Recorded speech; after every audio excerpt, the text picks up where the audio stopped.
கனி மக்கு எங்க காணோம்? மக்கு இங்கதான் இருக்கே. எங்க மக்கு? இங்கதான் இருக்குது. எங்க இருக்கு மக்கு? எங்க இங்கதான் இருக்குது.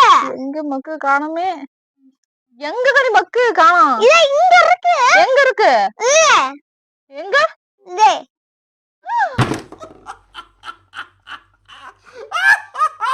அம்மா, நான் ஒரு கேள்வி கேக்குறேன், அதுக்கு கரெக்டா ஆன்சர் சொல்லணும். சரி, என்ன கேள்வி கேக்குற? நீ கேக்குற கேள்விக்கு நான் கரெக்டா ஆன்சர் சொல்லுவேன். கேளு பாக்கலாம். 10ல 1 போனா எவ்வளவு இருக்கும்? 10ல 1 போனா மீதி 9 இருக்கும். இதுல என்ன சந்தேகம்? 9 தான் இருக்கும். ஐயோ அம்மா, தப்பு. எப்படி தப்பு? நான் கரெக்டா தான் சொன்னேன். நீ சொன்னதுதான் தப்பு. எப்படி தப்பு சொல்லு பாக்கலாம். ஐயோ அம்மா, தப்பு. 10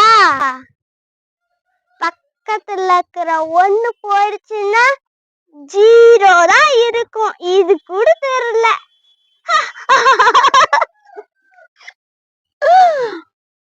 பக்கத்துல 0 இருக்குமா? இந்த ட்விஸ்ட் நான் எதிர்பார்க்கல. இதுல சிரிப்பு வர. ஏதாவது ஒரு பொருள் எங்காவது வச்சா ஞாபகம் இருக்க மாட்டேங்குது. யாரு எது சொன்னாலும் ஞாபகம் இருக்க மாட்டேங்குது. எங்க வச்சிருக்கிறோம்னு ஞாபகம் இருக்க மாட்டேங்குது. என்ன பண்ணலாம்? மண்டையில களிமண் இருக்குமோ? என்ன பண்ணலாம்? அம்மா, நீ இனிமேல் மலையில நனையாதம்மா. அம்புட்டு பாசமா கனி உனக்கு அம்மா மேல? பாசமெல்லாம் ஒண்ணும் இல்ல.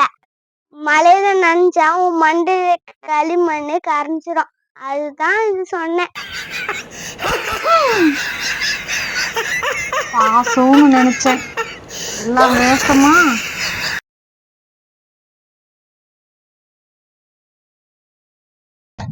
அம்மா, கோழி முட்டை போட்டு ஆம்லெட் சொல்லலாம், டீச்சர் முட்டை போட்டா என்ன பண்றது? டீச்சர் முட்டை போட்டா என்ன பண்றதா? முட்டை வாங்குனியா நீ? முட்டை நான் வாங்கலையே, அவங்களாதான் போட்டாங்க. அவங்களாதான் போட்டாங்களா? வர்ற கோபத்துக்கு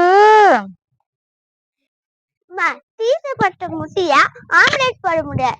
ஏமா? ஏன்னு அதையும் நீயே சொல்லிரு. அதையே என்கிட்ட கேக்குற? நீயே சொல்லிரு. டீச்சர் நோட்ல போட்ட முட்டையை எடுக்க முடியாது, அதனால ஆம்லெட்டும் போட முடியாது.